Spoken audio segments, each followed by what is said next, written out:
Welcome, everybody. Welcome to Tarot Talk Show. Um, dare I call this Tarot Talk Show Los Angeles Festival of Tarot Edition? We have Melinda Lee Holm here today to uh, indulge me in pulling cards to guide our conversation. Melinda is going to be one of the participants of the 2026 Los Angeles Festival of Tarot in June. And I'm going to let you talk about that in just a moment. But I want to introduce you to anybody who might not be familiar with your work. Melinda Lee Holm is a writer and tarot scholar living in Los Angeles. She is the author of Your Tarot Guide, Tarot of Tales. That's not the book. This is the book from the deck, but there is a book, Tarot of Tales, and Your Magical Year. Which I really love this book. This is a really amazing book. Also illustrated by Rohan, right? Hmm. Yeah, he's an incredible. I want to hear a little bit about that collaboration. Um, and the Elemental Power Tarot, which is the deck I'm going to be using today to pull cards. They're all illustrated. Well, there it is. They're all illustrated by Rohan Daniel Eason, published by, is it pronounced Chico Books or Pico. Seiko? Yeah. It's an acronym, but I have no idea what for. We'll have to figure that out and put it Yeah, in the yeah. description below the video. Well, it's Seiko Books is a division of Ryland Peters and Small. As well, she is the co-author of this incredible book. If you don't know it, you should get it, Divine Your Dinner, which is uh, a divinatory cookbook. And a lot of fun to plan out your dinner based on the arcana. Um, and I love the cover is one of my Yeah, the favorites. designer Really cool. killed it on the cover. It's beautiful. Yeah. Um, Designed by Ian Dingman Hmm. and illustrations are by Kim Thompson. Um, And that's published by Clarkson Potter. Her writing has appeared in Airlight Magazine, Watkins Mind Body Spirit Magazine, SheKnows.com, HelloGiggles.com, and Stylist UK. Her sixth book, The Living Language of Tarot, will be released in about a year, spring 2027, from Red Wheel Wiser. Please welcome Melinda Lee Holm to Tarot Talk Show. Hello. Thank you, thank you, thank you. I'm so excited. I am too. It's really cool to have you here. Melinda and I have known each other for, I don't know, a couple of years maybe. Hmm. Began running into each other at the Philosophical Research Society in Los Feliz, where we're both in-house readers, and Hmm. Melinda has presented some we've both done workshops and different things there. But Yeah. you've done something at PRS that you're going to be doing a version of for the festival this year at Tarot Arts in South Pasadena, right? Yes. Can you Yes. tell It's people what it is and what they might expect? yes. Well, and it started at the beginning of the pandemic. I was looking for I just ways to connect with people and ways to help, right? Like help people feel less isolated and help me feel less isolated. So I started going on to Instagram Live and doing these hours of free tarot readings where people would pop on and I'd just, like, what's your question? And do a three-card reading and get through as many as I could. And this really amazing thing would happen where, I could catch just a little bit in the comments when they were going that people were connecting, like, oh my gosh, I'm going through that too. Oh, that's so similar to something that I just got in a reading. And it turned into this really cool kind of community where it was a connection between all of us and this added layer because it's tarot of, like, really deep stuff and people going like, oh, okay, I'm not alone and going through this. And then I did it in person. And so now we've done it at PRS, and people come into a room and write a question on a slip of paper, put it in a big bowl, and then I go through and it's the same thing. It's, an hour, hour and a half, and open up a slip, read the question, and then if you can stay anonymous or you can say, yes, that's me, and do readings, so it's individual readings in front of a group. I'm so excited to bring this to the Festival of Tarot. It's going to be really fun. Yeah. There's, if I understand correctly, um, one of the twists to this for at Tarot Arts is going to be people can choose the deck from the stock at the Yes. store, right? Yes. So that's exciting. And I mean, I haven't read on every single deck. Like, who could have read on every single deck in the store? It would take a lifetime.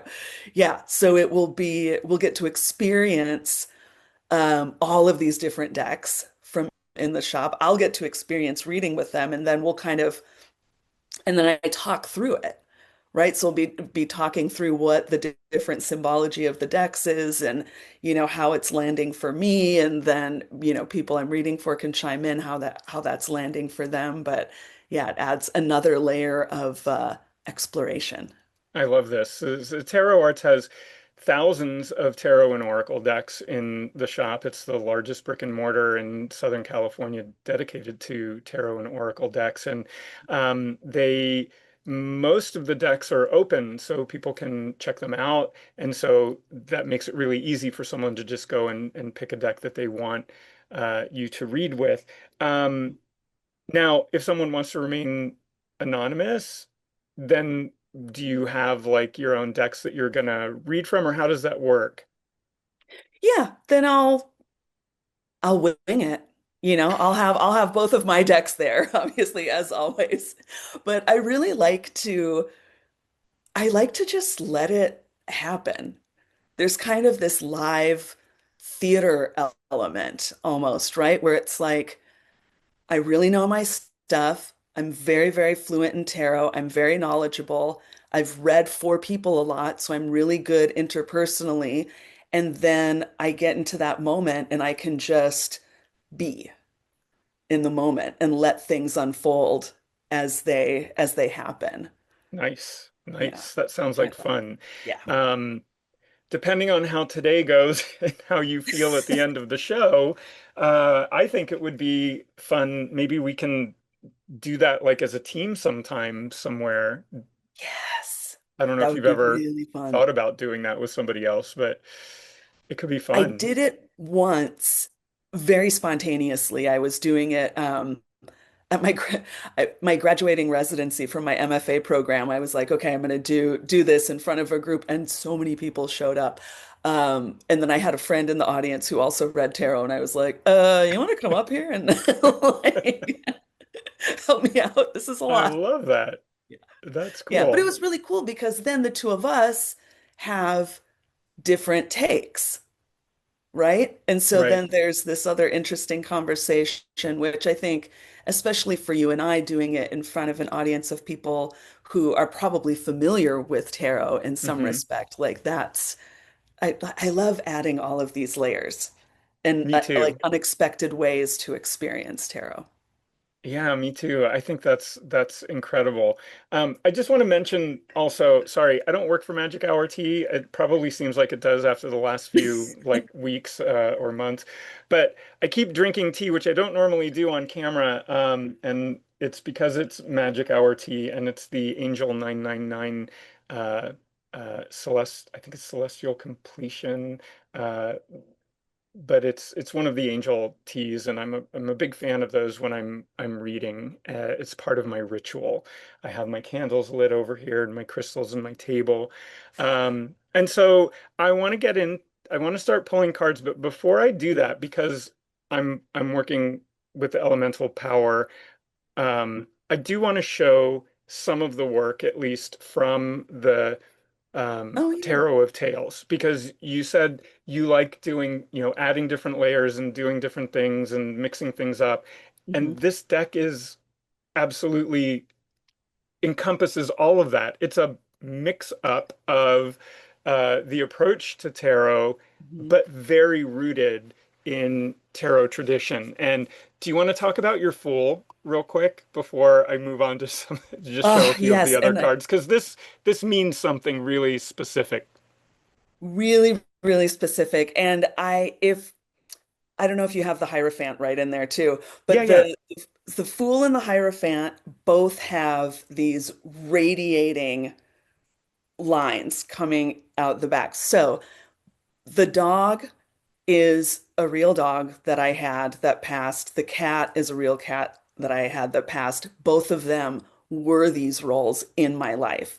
So Mm, the Fool, my little Pomeranian Chevy, I got her. I just moved to Los Angeles. I was going through a divorce. It was such a mess.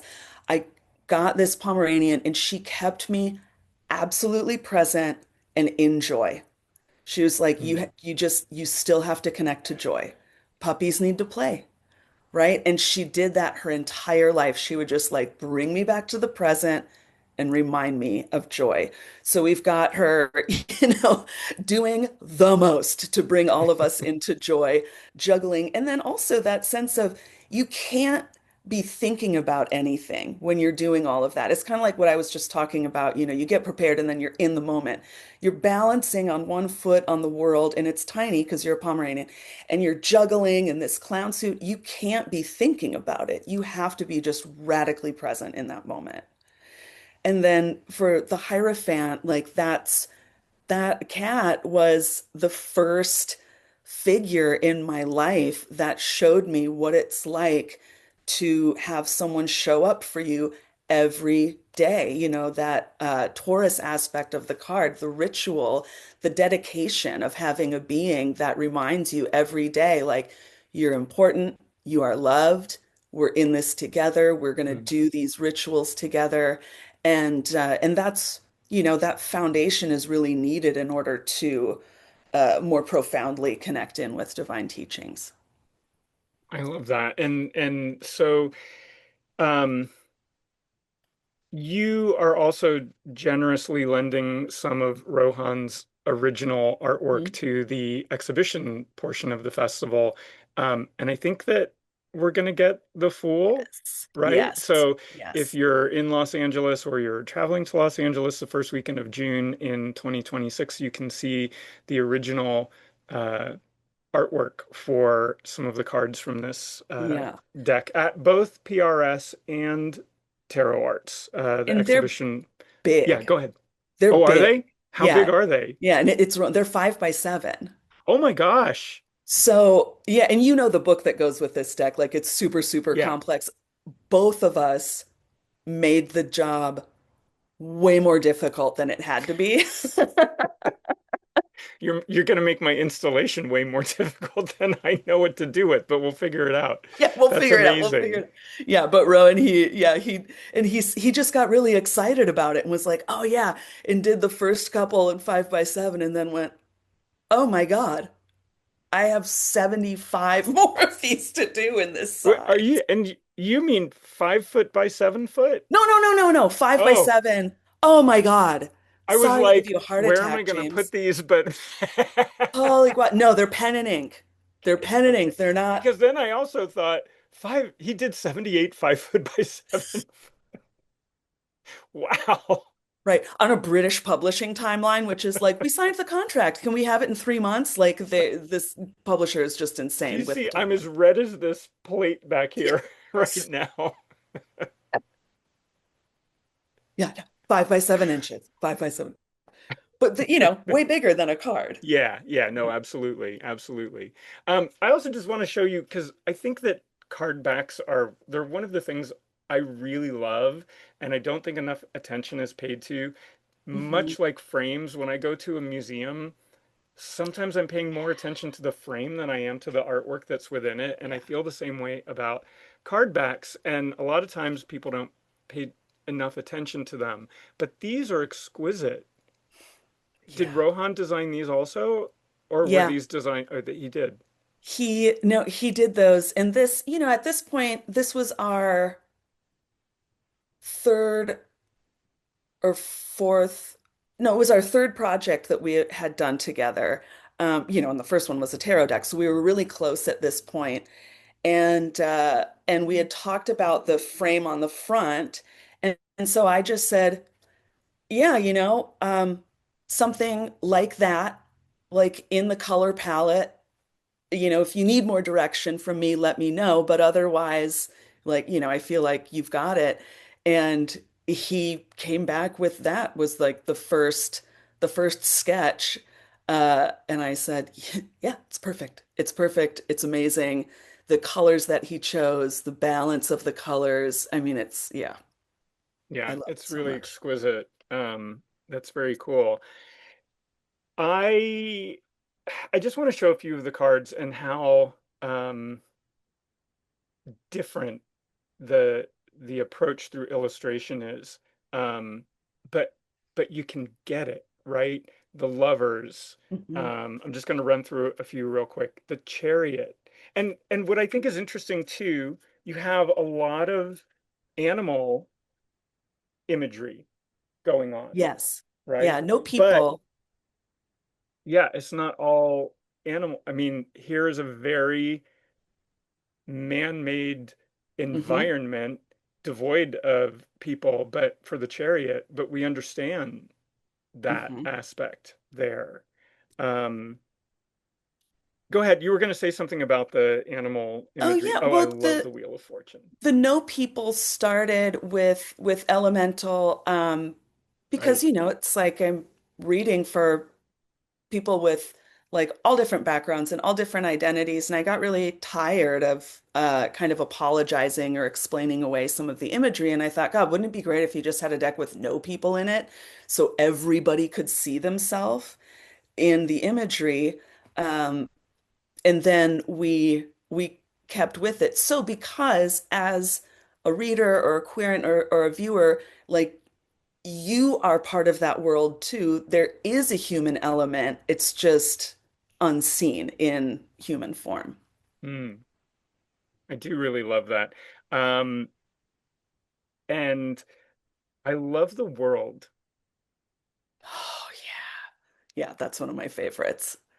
What an incredible vision and interpretation of the meaning of that card. Where the light, I mean, to just see that the light shines just a few feet in front of you. That's all you can see as you're going through this life-changing end of an era out to the beginning of a new, but you don't know where it's going to come out. Yeah, it's really and then the last thing I'll say, and then I'll start pulling some cards, is you already know how I feel about the fives in this deck.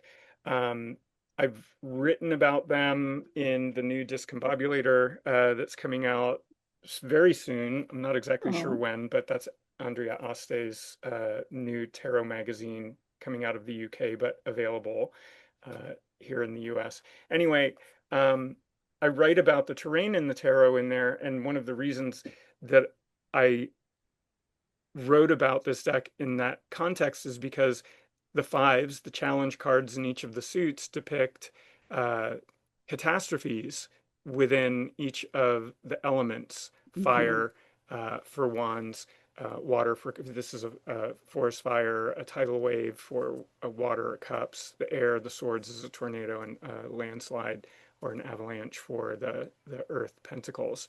And I think that that's such a brilliant again, interpretation and vision of explaining what happens in the energy of those cards and consistently across the suits. Yeah. Oh, thank you. Well, and that one of the things that I bring to tarot and that really compels a lot of my work is there has to be we don't have 10 numbers for all of the numbers in different suits to mean something different. There's got to be a through line. And so to have that be so strong, across the fives was really important. We're like, no, it's chaos. It's a storm. It's a storm of whatever. You can't control it. You know it's not going to last forever, but you just kind of have to wait it out, right? And yeah, he did such a beautiful job depicting that, I Yeah. think, on these cards. And we know, like, no matter how tragic the catastrophe is, there is a process of rebuilding and Hmm. recovering, no matter how difficult that path may be. Yeah. We certainly know about that in Los Angeles.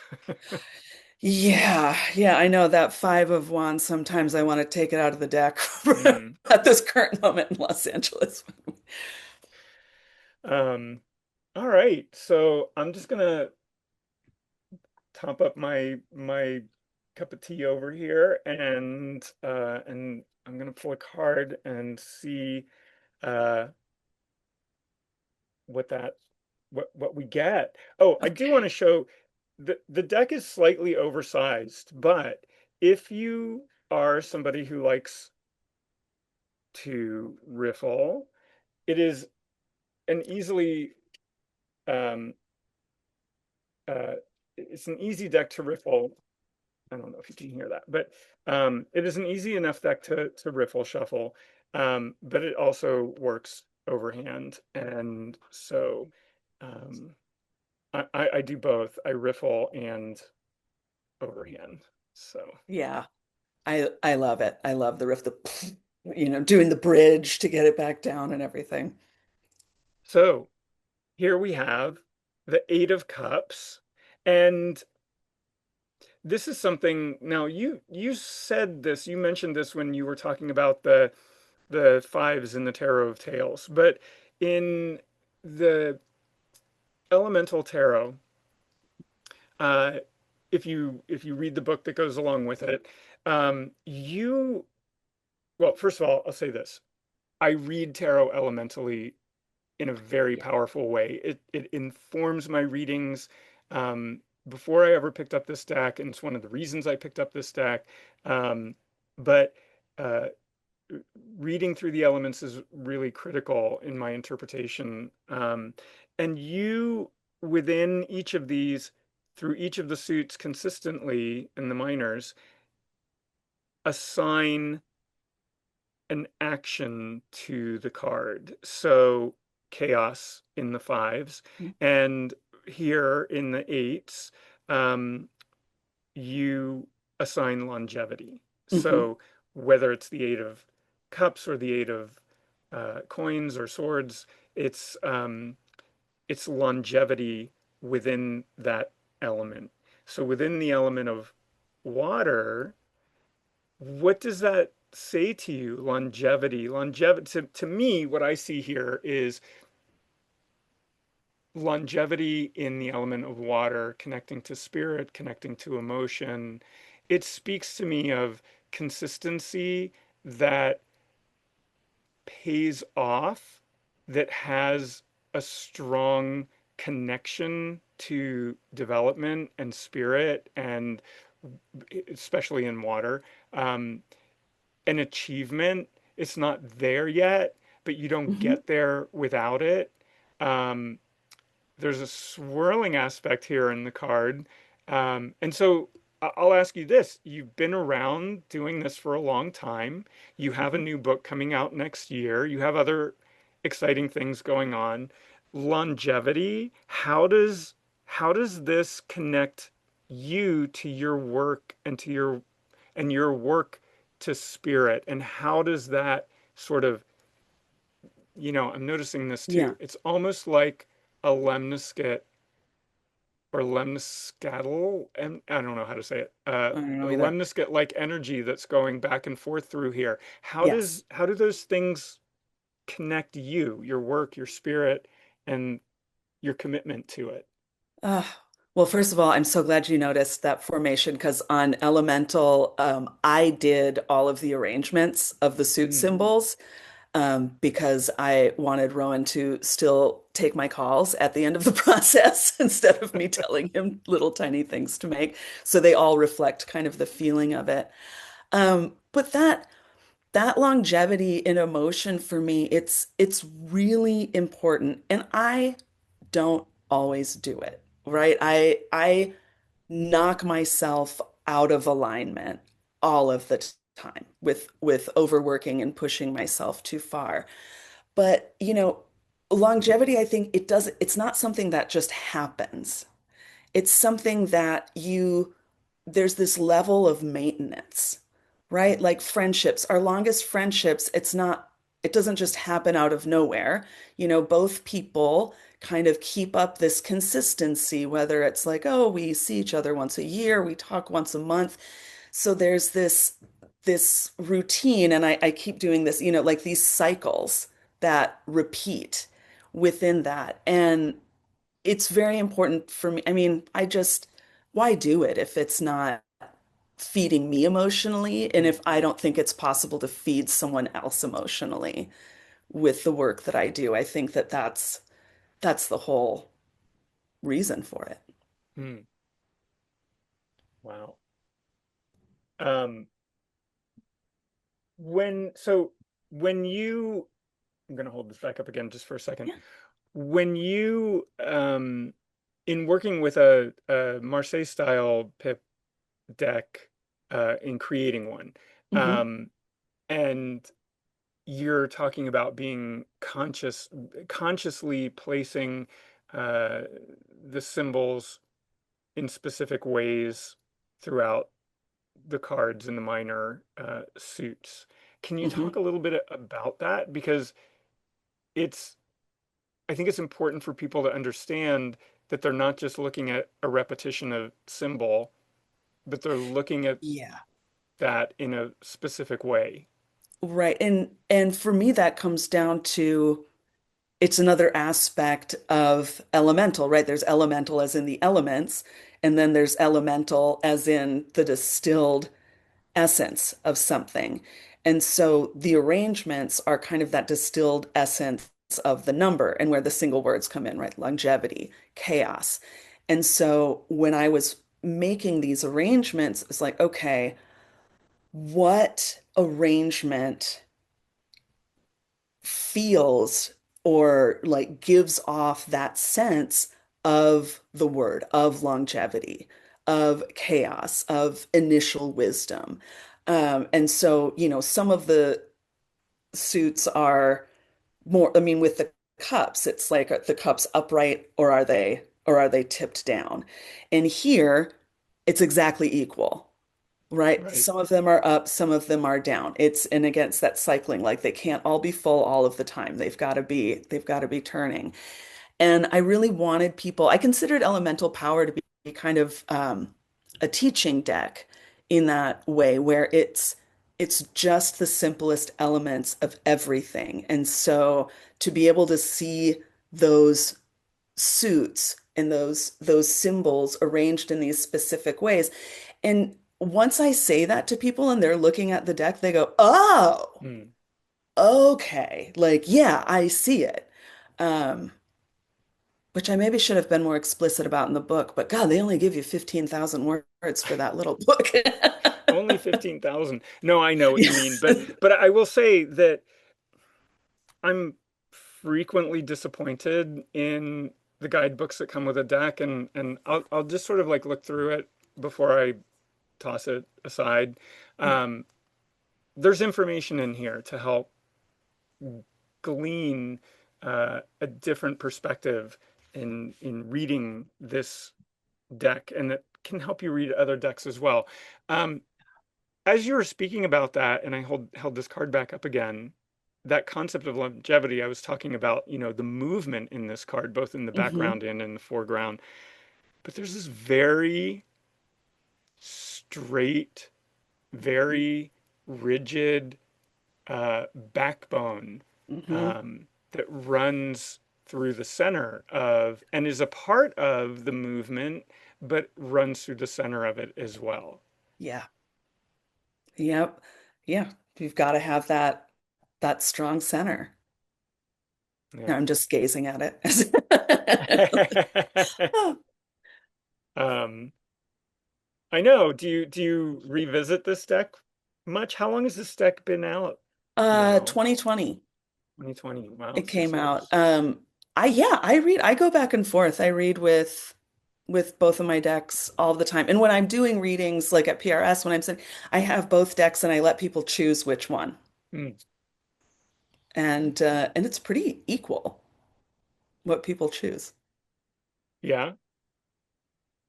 Well, let's see what the next card is. There's actually two cards that want to come out, so I'm going to let one of Mm. them sit and we'll look at this one next. Wow. Well, we're more cups. We're Oh. six. Ooh.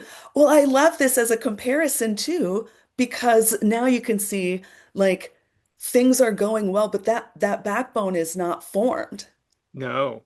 right? It's coming together and you've got and for sixes here, it's achievement. So you've got this achievement of getting a structure into place, but it's not fully solid yet. And you can see the center of that vortex. Hmm. And this is the card that follows chaos. Yes. Yes. So the So it's beginning of the formation, how do you define that then in terms of achievement? And for you, achievement, how does it feel to be where you are, to have reached people in the way that you have reached them through your work? it's I mean it's very surreal. Like that part of it feels like, and especially because I mean primarily I'm a writer. I'm sitting alone in a Mm, room, and submitting things. So when I go out into the world and I realize or I see my decks, like going into tarot arts, like, oh my God, you guys know about it's just it's this really it's really amazing, and I feel so incredibly lucky and incredibly grateful. And when I made Elemental Power Tarot, like the Seco Books contacted me. I had had a piece on tarot and Stylist UK, that was like Tarot Scopes. They contacted me and said, "Do you want to make a deck?" It was I mean, I was over the moon, and I had never like done anything with outside of publishing articles online and that. And so I went into it with this mindset of if I get hit by a bus tomorrow, if this is the last thing I publish, like how do I get everything I know about tarot wow. into this one thing? Um, which really, as I'm talking about, I'm like, yeah, so of course everything had to be super distilled. It all has to fit into this one package.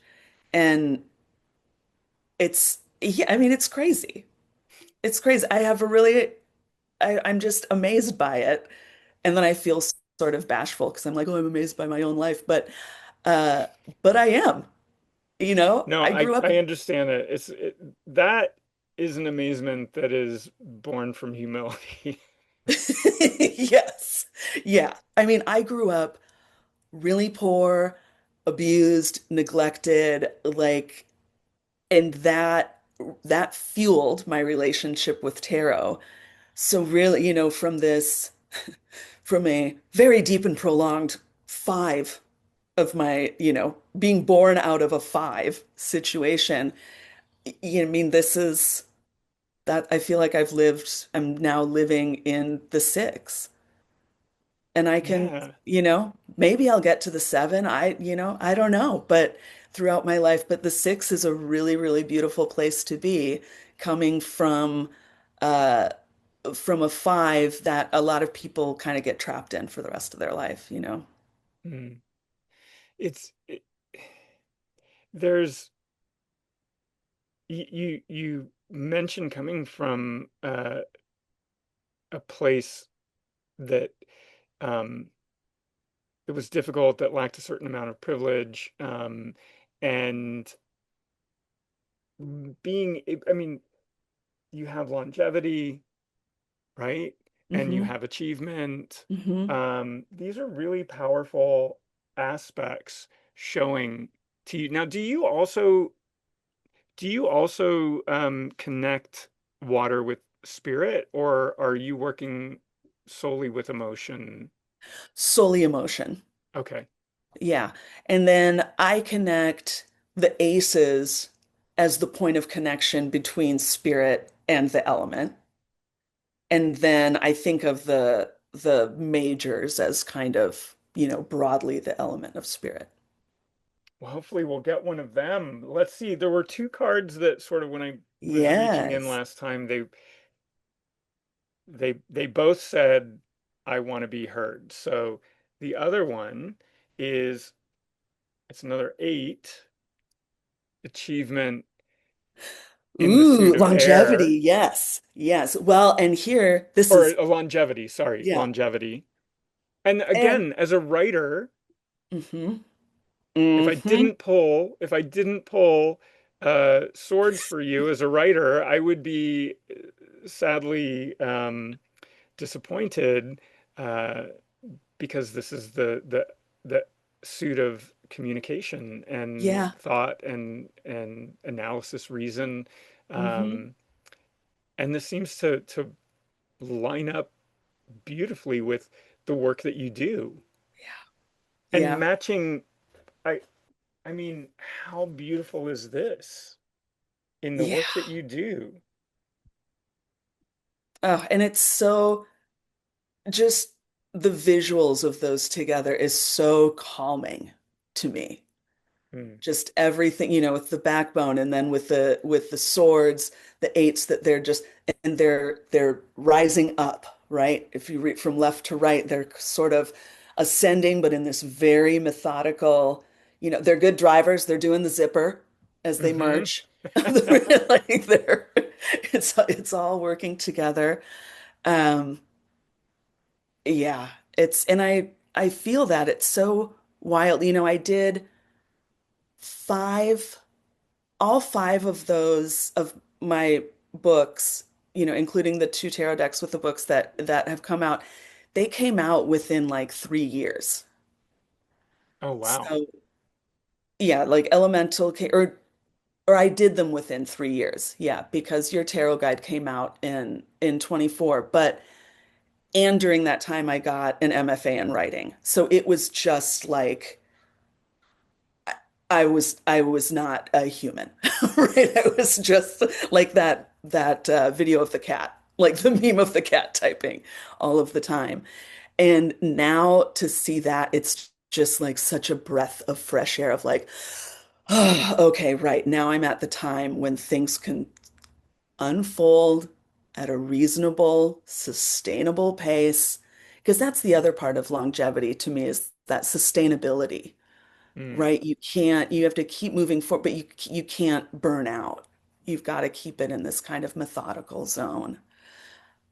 And the swords were a big reason for me to do that deck in that way in the first place, because I thought like the swords are they're just another suit. They're just another element. Why are they so brutal? Like why is communication, why is intellect stabbing everybody and leaving them to bleed out, Like what is I don't buy it. I just don't think that they can be that horrible. I Uh think part of that comes from the tradition of cartomancy yeah. um, and the suit of spades hmm that correlates to swords and reading cards cartomantically is different than reading tarot. And so there is a lot of darkness and Yeah. negativity in the spades. And and so I think that that has translated or carried over into tarot. When I first started reading tarot, I was um, intimidated by the swords. I mean, if you look at Pamela Coleman Smith's deck and Yeah. the 10 of swords, it's like, yeah, I got 10 swords sticking out of my back and blood pouring out of me onto the beach and that heart, the three of swords and the eight and the nine, there's a lot of anxiety and stuff. But I had a mentor who said, you know, you need to sit with the cards that don't feel comfortable to you. And you Hmm. need to sit with them every day for as long as it takes until you make peace with that card. And for me, it was the Ten of Swords. And now I call that card, I have nicknames for some of the cards, not all of them. But the Ten of Swords to me is the stick a fork in me, I'm done card.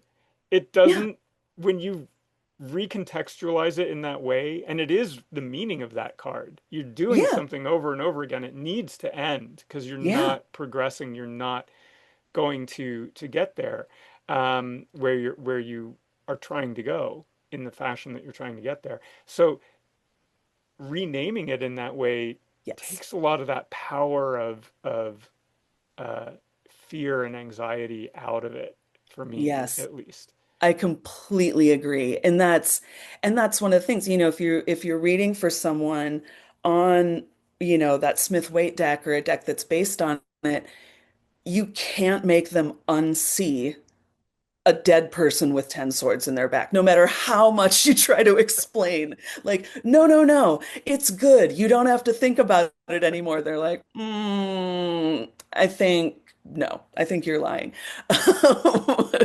So that came over into this deck. That's fair. I like that. It's true, when I'm reading for somebody and if I if I'm laying out cards, and it doesn't matter how many cards I'm laying out, right? Um, if I'm laying out cards and I have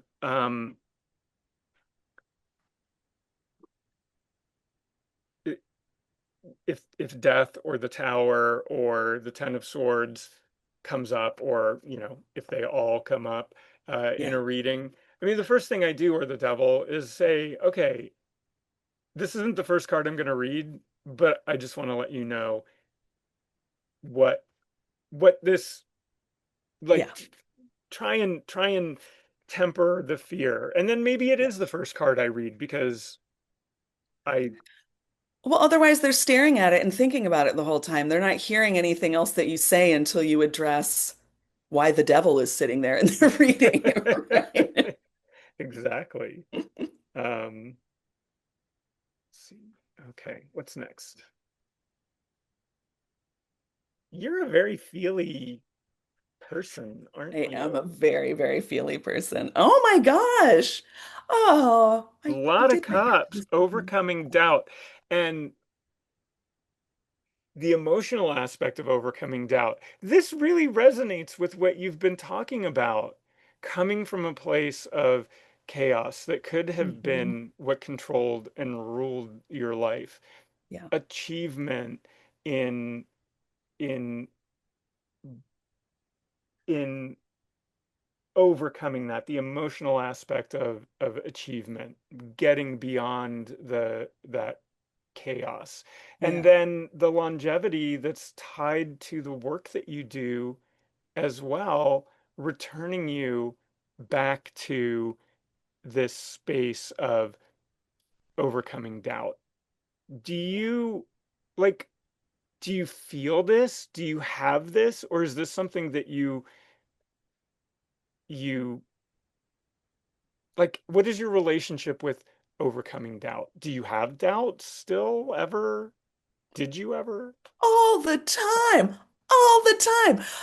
Like every time I turn it, so I turned in this next book on Monday. I just turned in the manuscript for it, and I send it off, and I go,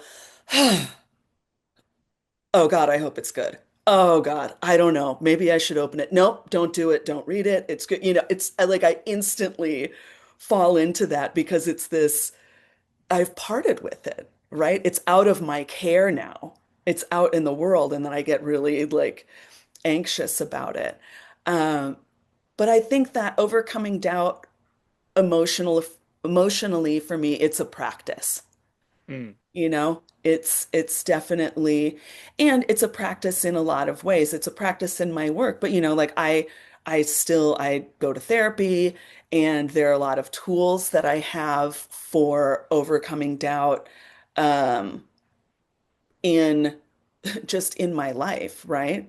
Because that chaotic background comes, it's like hopefully not lifelong, but probably lifelong kind of PTSD response because that's what my brain was formed in. That's what Mm. my emotional body was formed in. And so it has these odd buttons that other people don't have. And so I have these tools, for like coming back into the present moment, grounding in my body, looking at like, okay, no, this is the reality around what's happening now. You don't have to be afraid. And so that's something that I practice all the time. And And it oh, go ahead. no, please. Oh, I didn't mean and to it interrupt. really feels like that, to me, this one was like this, yay, like the the Oh, arms the coming up. cups like arms. Yeah. Nice. Well, what I was going to say is we're beginning to then see that backbone forming. Hmm. Um, and so, I mean, I love reading Marseille Tarot, and I like to teach other people how to um, approach Marseille style reading and overcome their doubt. Like Yeah. how to see into it. It doesn't maybe from an illustrated aspect give you the story right away, Yeah. but it's more open. It opens more up, and if you spend the time to look at and think about and let what you're seeing on the card come to you, then you can see things like the hands of success. Yeah. But also what I want to point out here in terms of overcoming doubt, the backbone is forming, but two of these cups are still overturned. And that to me feels like the doubt, the Hmm. body, and in the aspect of the emotional Hmm. element, the body feels. The Yeah. head thinks, the body feels. And the head is upright, Yeah. but the Hmm. body is still turned upside Yeah. down. And so that Very. overcoming doubt aspect uh, is present here visually in this line, but also three cards are overturned, four cards are Yeah. upright. And so that also contributes to the understanding of overcoming doubt. You're Yeah. at a tipping point, things are beginning to change, or there's a level of control, sometimes maybe that you're not even aware of. Yes. Absolutely. And and part of the things that my therapist says is like you're not gonna stop your emotional reactions. Your emotions, they're gonna do what they're gonna do. But you can keep your head from following. Mm.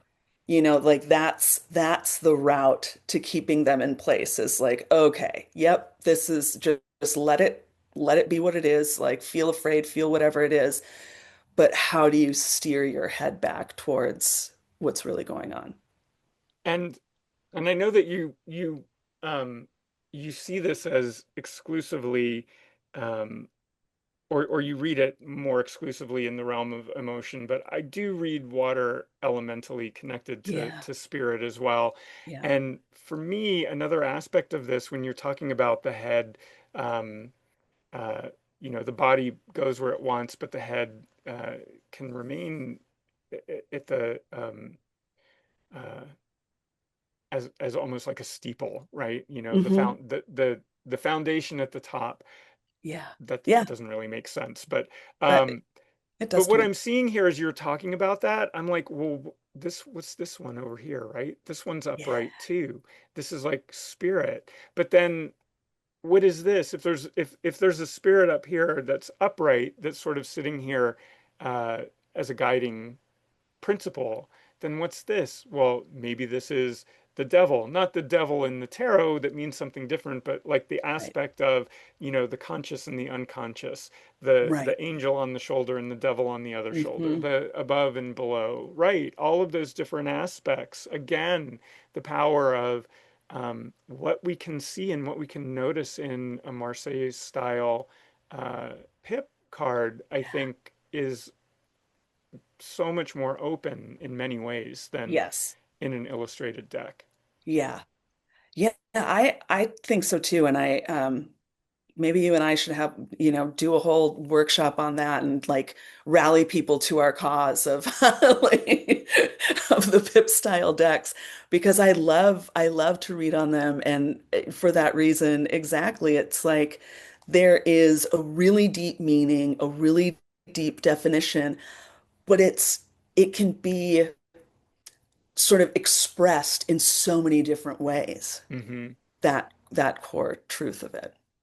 Yeah. Um, right. So, uh, if I pull more cups, I'm gonna have to explain my shuffling because I shuffle the heck out of my cards. So it's very, it means something. Um, it means something already to have so much water in this reading, water and air. Yeah. Let's pull one more card and then um, see where that takes us, and then we'll see if there are any questions.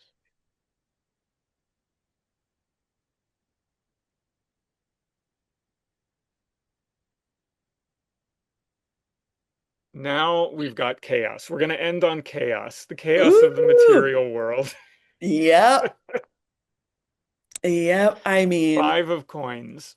five of coins. Also, I love, um, before I reveal my inner dark fears, the coins themselves, I asked him to do, so I think of like octopuses as spirit, right? So Oh, the nice. it's the Latin. Which are your card back too. Yes, and my I have the elemental symbols on my fingers and then the octopus on Oh, my wow. hand on the same hand. So and then around are the Latin words for, fire, earth, air, water. And then I wanted to be my own Roman emperor with my profile on the coin. I thought that would be fun. Uh, but yeah, I mean, chaos in the realm of Earth. I mean, again, coming from that background, it's a constant thing that I fight against Mm. of, trusting that I'm supported. I have enough. I'm going to have enough. It's going to be okay. And then these like moments of sliding back into this panic that was ever present growing up, of just like pennies in the gas tank kind of a thing, just all of the time, all of the time. And so I come back to the five of coins a lot as a reminder of like, what do you tell other people? The fives are temporary. The fives are a perception. Look around you. Is there a roof over your head? Did you eat today? Like, yeah, if so, you're not doing too bad. You're not doing too bad. So that's yeah, I feel And like keeping in that. mind, like Earth is a slow energy. Yes. So the chaos of the coins is a slow chaos. And I Yeah. feel like that makes it more manageable. Yes. Yeah, that it doesn't have to like happen overnight. I also feel like that card is like glaring at me, like it jumped out of the deck at me to confront me. I'm just Why? like really, like you still feel like this, and Mm. I'm at my friend's apartment in Oakland. I taught a workshop at Berkeley Alembic last night that was amazing, full house, all of these people who are like deeply involved in tarot and the occult and really engaged. And it was the first time presenting a lot of ideas that I have in the book that I just got done writing. And so this feels like, are you really, are you really going to stick around in this? Are you really gonna stay on this energy? If you want, okay. Well, you're not because I felt a little um I don't know, it just didn't feel right to leave the conversation at chaos. I'd rather start it at chaos or Yeah, find chaos in the middle and go right. somewhere else with it. So I thought, well, what is the what's at the bottom of the deck and what's at the top of the deck right now. Mm, So I I pulled those two cards out to see what elements do you think we're in? Take a guess. no. Is it both cups? No, water and air. Both Oh, good. aces. Oh, pages. Oh, pages. Are we pages? Pages. Pages. Oh, Oh, yes, pages, the crowns. Yes. yep. Yep, the little But stick both crown. pages. Both pa and so you can see the earth. Pages are the earth, and so there's earth at the bottom of both. That Page of Swords is one of my favorite cards of the deck. I just think those mountains are so beautiful. So Okay. all three elements that were pulled during the course of the reading represented Yes. in these two cards. Yes. I love it. And we got Whoever no, says tarot doesn't is just a deck of cards. I don't know. Nobody in the tarot community, but no. this is why I could never like tarot tarot talks. Tarot. Yep. Ugh.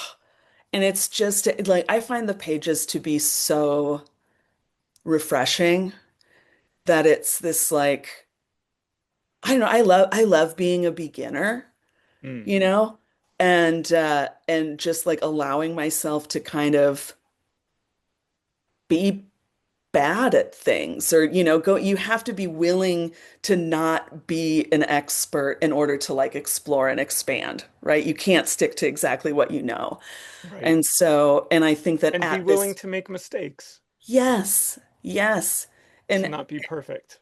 not be perfect and at this point like I said I did all those books while I was in grad school then a couple of months after I graduated when I was still very in it I signed the contract for this book that I just finished so really that period of my life went on until Monday you know like the I lived under stressful deadline until Monday Mm. and now I can like refresh and get back to basics like okay what does your emotional life look like now what does your intellectual life look like now I mean I can write about anything I can write about whatever I want to write about now and yeah there's such a freedom there.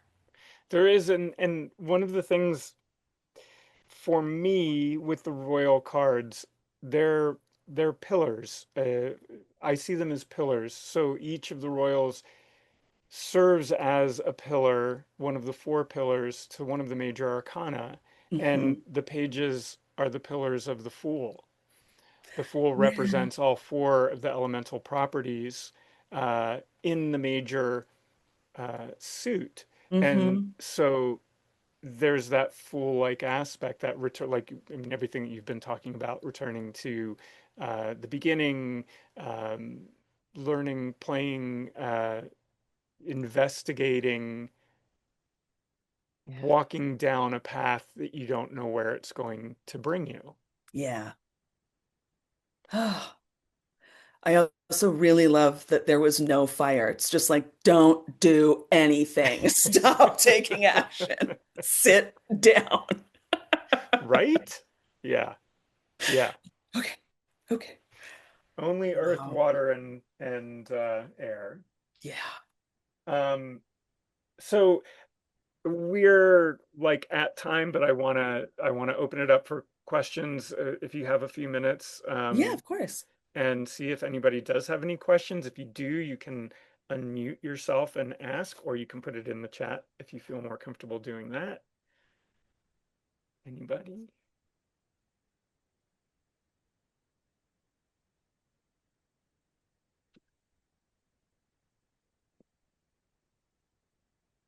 I know there are questions. There always are. It just takes a few minutes for people to get up the courage. I Yes, actually jump in. have a comment. Okay. I'm fairly new to tarot. I just finished a foundations course. I'm in Fresno, California, and so um, I grew up in a very Catholic home. And so in the last 4 years, I've really had to look at like what does spirituality means to me. And I finally made that jump to like lean into tarot. Because I grew up as being, the devil's work and all that. And so I think it's refreshing to, because I actually saw this on the Pasadena Tarot Arts, Hmm. uh, their page. And I actually was in Pasadena like 3 weeks ago. It was for Easter Sunday or weekend, and they were closed. And so I was No. so sad because I was like, this tarot story is like calling me. And like I started immediately following them and like led me to this Zoom call and, learning all. I'm trying to just learn the arcana and the minor arcana, like what do the cards mean? So when I do read, like, I could confidently provide that message, right? And so it was interesting because this week has just been very heavy, and my friend pulled a card for me. She lives in Santa Barbara. She's like, I asked, what does Liz need to know? And so she pulled the Five of Swords. And it was so funny that we have talked about the fives. And so just thank you for the knowledge. And Melinda, like I look forward to buying your tarot deck and Oh, working with thank it. you. So Yeah, well, and I think with the elemental too, it'll be really helpful for you because it provides a shortcut to memorization, right? Instead of learning 78 separate things, hmm what do these 10 numbers mean? What do hmm these four suits mean? Okay, put them together, yeah, right? And with the court cards too, like what are the suit elements? What are the role elements? Put them together. yeah, That's it. Yeah. So you don't, so your chaos, your mind chaos can be set free, can simplify a little bit. yeah. Thank you for that. Yeah, thank you. I want to I just want to point out since we didn't pull any majors, and I'm Oh struggling to pull yeah. one out, just like even looking for one. I don't know what's going on here. But They're hiding. I want to I want to point out something with the majors that I really like. First of all, again, the um the lack of human representation in an effort to be inclusive. Um, but also, there's an interesting thing that you do with the majors in this deck, with all of them, and that is you have an apothecary sub um, text, and it's explained in the book as well. But every one of the majors has uh, I don't want to say a plant aspect because there is one card that is honey, but there's an apothec Yes. aspect to it. And That's why so I went, yeah, with this that word. card, the Wheel of Fortune, is nutmeg, right? Yeah. And so you see it represented in the card. The tree is a nutmeg tree. You have the nutmeg there. And in the devil card, we have rosemary. hmm And I didn't I didn't plug into that until I did read the book, but maybe you can talk about why you did that. Yeah, that came out of writing rituals Vanilla, we for see vanilla there on the yeah. table of the lovers. So Sorry, for writing in ritual. yeah, so in the Your Magical Yearbook, there's a ritual for every full moon and every new moon as it goes through the zodiac. And before I did the book, I was, just publishing them online or on my social media. And I'm I feel very, very strongly about keeping keeping everything accessible, right? And so I wanted to have people using items that they might have in their kitchen or that are easily accessible. So if somebody's living in, rural Missouri and they don't have an occult shop in their town, that they can get into it too. So then when I was doing the deck, I was like, oh, right. Well, I'll just put all of these with the cards because my rituals would always have like a tarot element and you know, an apothecary element. We ended up calling it sometimes a plant, sometimes a resin, right? Frankincense or oils, Hmm. any of this stuff. And then it just wove, it wove really beautifully with the illustrations too, Yeah, which it I really love. did. I think that that's a really brilliant aspect of this deck. Oh, thank Um, you're welcome. Are there any more questions before we sign off? Time for one more or a comment if anybody wants to say anything. Just to thank you. Thank you. I'm amazed. See, I love the way that Melinda shares so much Mm. energy and amazement and surprise. I love the way that how she talks, like in the way she shares, to be like a perpetual, I think you say in English, like a student, Hmm. not to claim yourself like you know it all, like that page, those page, that eternal learner, maybe. I don't know how to quite put it in English, but thank I you. think you've put it Oh, thank, beautifully. I yeah, you love the put, way to be amazed.